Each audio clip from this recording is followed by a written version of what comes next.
Hello दोस्तों। आज के ब्लॉग की शुरुआत होती है सुबह के 4:30 बजे और मैं सभी को हैंड स्टैंड सिखाता हूँ। उसके बाद ये सब मुझे एक वीडियो दिखाते हैं और बोलते हैं कि हमें भी ऐसा ही करना है। पहले ही मैंने इनसे बोल दिया होता है कि आपसे हो तो नहीं पाएगा, लेकिन एक बार आप ट्राई कर लो और एक बार आप लोग भी देखना कि ये कैसा कर रहे हैं। इन्हें ऐसा करना होता है और ये ऐसा करते हैं। हाँ, शाबाश शाबाश शाबाश, कर लोगे।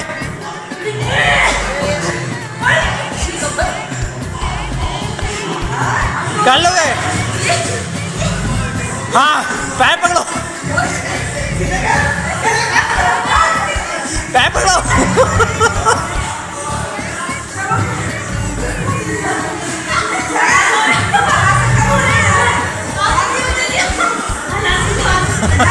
करो करो करो, कराओ कराओ कराओ कराओ।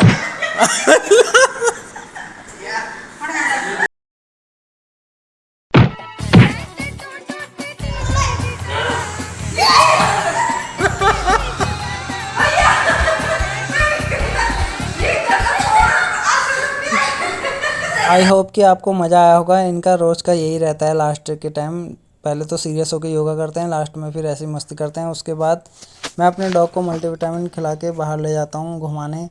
इनको घुमाने में भी एक अलग ही मज़ा आता है। उसके बाद मैं घर पहुँच जाता हूँ, अपनी मुर्गियों को चारा देता हूँ। ये मेरे असील के मुर्गियाँ हैं और ये मेरी ब्लैक एस्लोप मुर्गियाँ हैं, इनको भी चारा दे देता हूँ मैं। ये 35 बच्चे हैं जो वो अलग हैं और ये वाले अलग हैं, इनको भी चारा दे देता हूँ और पानी इनके यहाँ रख देता हूँ। आप लोग भी सोचते होंगे कि फ़िटनेस और मुर्गियों का क्या कनेक्शन है। इसके पीछे बहुत बड़ा गहरा कोई राज तो है नहीं, लेकिन फ़िटनेस का और मुर्गियों का ये कनेक्शन है कि जब मैं बचपन में फ़िटनेस के प्रति बहुत ज़्यादा अट्रैक्ट हुआ, उस समय मैं रनिंग भी करता था, जिम भी करता था। तो मैं तब बहुत दुबला पतला था, तो लोगों ने मुझसे देसी अंडे खाने के लिए बोला। तो तब मुझे देसी अंडे आसानी से मिल नहीं पाते थे, जिस वजह से मैंने घर में ही मुर्गियाँ पालना शुरू कर दिया। और शुरू में तो देसी अंडे मैं खुद के खाने के यूज़ में लाता था, लेकिन फिर धीरे धीरे कुछ लोग मेरे वहाँ से ले जाने लगे अंडे और फिर उसी तरीके से ये सिलसिला शुरू हो गया। डिटेल में मैं अगली वीडियो में बताऊंगा, लेकिन अभी फ़िलहाल बस थोड़ा सा ही बता पा रहा हूँ मैं। और फिर उसके बाद धीरे धीरे मैं बढ़ाते गया और आज मेरे पास कम से कम 150 मुर्गियाँ हैं और ये छोटे बड़े सब मिला के 150 हैं। अंडे देने वाले कम ही हैं। आप देखते हैं जाड़ों तक कितने अंडे आते हैं। उसके बाद देसी मुर्गियों को पालते पालते मेरे को असील पालने का भी शौक़ चढ़ गया। ये देखो, असील मुर्गियाँ ऐसी होती हैं। ये अभी 7 या 6 महीने का बच्चा है और देखो इसकी हाइट कैसी है। ये कम से कम 5 किलो या 6 किलो तक भी चले जाते हैं वेट के मामले में और बहुत बढ़िया होता है ये। और देखने में लगता है कि बहुत कमज़ोर दुबला पतला टाइप का है, लेकिन बहुत ठोस मांस होता है इसका और बहुत ही हार्ड होता है। और देसियों में सबसे बेस्ट चिकन होता है इनका। और ये सब असील ही हैं। अभी ये चारा खा रहे हैं, उसके बाद मेरे दूसरे असील आएंगे, वो भी चारा खाएंगे यहाँ पे। अभी ये बड़े हैं तो तब बच्चों को भगा देते हैं यहाँ पर से। और ऐसे ही मुझे असील का भी शौक़ पालने का शौक़ हो गया। और ये देखो, मैंने अपने शौक़ के लिए ये पेटियाँ काट के इस तरीके से इनका घर बनाया। कोई ज़्यादा खर्चा नहीं किया था, बस ये पेटियाँ लाया और ऐसे काट के इनके पेटियों को उल्टा करके इनके घर बना देता था मैं। उसके बाद मैं पहुंच जाता हूं घर और यहाँ मेरा बेटा स्कूल के लिए तैयार होके पूजा कर रहा होता है। उसके बाद इसकी मोबाइल की आदत छुड़ाने के लिए मैंने ब्लॉग बनाना शुरू कर दिया था और ये ब्लॉग बनाते बनाते ही थोड़ा बहुत खाना खाया। सुबह कम ही खाता है ये। और उसके बाद ये स्कूल के लिए तैयार हो गया था, तो मैं इसको बाहर ले गया। आज से ही इसकी वैन लगाई है, तन्मय नाम है इसका। और उसके बाद ये स्कूल से आ जाता है, हम स्कूल से लाते हैं। वैन में ये सोया रहता है। वैन से आने में आज इसको टाइम कुछ ज़्यादा ही लग जाता है। उसके बाद फिर ये गोलगप्पे खाता है, तो तब भी मैं थोड़ी इसकी ब्लॉगिंग कर देता हूँ ताकि ये मोबाइल ना देखे और ऐसे ही बोल बोल के ये गोलगप्पे खाने में था। उसके बाद 3:30 बजे मैं पहुंच जाता हूं घर अपनी मुर्गियों के पास। इनको हरा चारा देता हूं और साथ में इनको थोड़ा गेहूं देता हूं।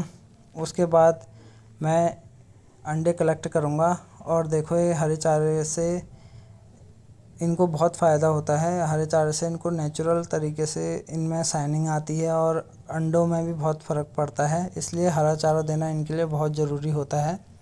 देखो अभी हरा चारा खा रहे हैं, इसके बाद मैं इनको गेहूँ दूंगा और सभी बहुत चाव से हरे चारे को खाते हैं और गेहूँ पर तो ऐसे झपट जाते हैं, ये देखो इधर उधर उड़ने लग जाते हैं गेहूँ खाने के लिए। और उसके बाद मैं अंडे कलेक्ट करता हूँ। 2 अंडे हो गए हैं, आज देखते हैं कितने अंडे आते हैं। 4 5 6 7 अंडे हो गए हैं। 8 9 10 11 अंडे अभी तक ले लिए हैं। 12 13 14 15 एग हो गए हैं। 16 17 18 19 20 21 22 23 24 25 26 27 आज लगभग 27 अंडे आए हैं। आज का रिजल्ट बहुत अच्छा रहा। उसके बाद मैं अपने बेटे के साथ थोड़ा छत में चले जाता हूँ। मौसम बढ़िया होता है, हवा चल रही होती है, इसलिए हम थोड़ी ब्लॉगिंग करते हैं। वहाँ भी बेटा लाइक करो बोल रहा होता है, देखो उसके बाल कैसे उड़ रहे हैं। उसके बाद मौसम देखो ऐसा हो जाता है, बहुत बढ़िया, बहुत मज़ा आता है मौसम देख के। और पहाड़ भी हमारे घर के बहुत नज़दीक हैं। और ये देखो ये टैंकी आप पहचानते होगे, ओलिविया की टैंकी है ये। और यहीं रहते हैं इंडिया के नंबर 1 ब्लॉगर सौरभ जोशी, कभी मिलाएंगे आपको उनसे। और अंडे कलेक्ट करने के बाद मैं ले आता हूँ कैरेट में एक अंडा कम पड़ता है, लेकिन आज कोई डिमांड नहीं थी। उसके बाद मैं नीचे चले जाता हूँ और यहाँ देखता हूँ तो हमारा रैम्बो रोटविलर लीची के पेड़ के नीचे बैठा होता है मस्त। यहाँ बहुत इसको ठंडा लगता है और देखो कैसे मुझे देख रहा है, बहुत प्यारा है ये, लेकिन दीवार के अंदर किसी को भी नहीं आने देता है। और देखो बिल्कुल आराम से बैठा है, मुझे देखकर आ भी नहीं रहा है क्योंकि उसे बहुत मज़ा आ रहा है शायद। वहाँ गर्मियों के दिनों में ऐसी पेड़ों के नीचे रहना पसंद करते हैं। डॉग को कभी बांधता नहीं हूँ मैं, ये ऐसे ही खुले रहते हैं। पूरा गार्डन इसी का है भाई, यही घूमता है पूरे गार्डन में। उसके बाद मैं घर चले जाता हूँ और मुर्गियों को खोलता हूँ और इस बाल्टी में हम लाते हैं लोगों का बचा हुआ खाना और ये हम खाना दे देते हैं इनको बाहर फ्री रेंज में फेंक कर। और फिर ये खाना खा के इधर उधर घूमते हैं, ये देखो पूरे खेतों तक फैले हैं ये। और कुछ मुर्गियाँ अंदर ही होती हैं। उसके बाद फिर हम आ जाते हैं अपनी योगा क्लास में और यहाँ चल रही होती है तगड़ी प्रैक्टिस और जिम वाले कर रहे होते हैं जिम। उसके बाद मैं अपने बेटे को भी थोड़ी एक्सरसाइज कराता हूँ। उसके बाद थोड़ा लटक के स्विम करना सिखाता हूँ। ये देखो इससे हाथों में स्ट्रेंथ आती है और बॉडी भी अच्छी होती है। छोटे बच्चे अगर बचपन से ही ऐसे लटकें तो बहुत बढ़िया रहता है। और एक्सरसाइज करने के बाद फिर मैं चले जाता हूँ घर और तन्मय ऐसे लटकते रहता है यहाँ पे। उसके बाद घर चले जाता हूँ। घर से वापस आते समय तन्मय दुकान से लाया होता है कुछ खाने का और फिर मैं चले जाता हूँ जिम को। आज का ब्लॉग आपको कैसा लगा? अगर आपको पसंद आया तो लाइक शेयर सब्सक्राइब ज़रूर करें।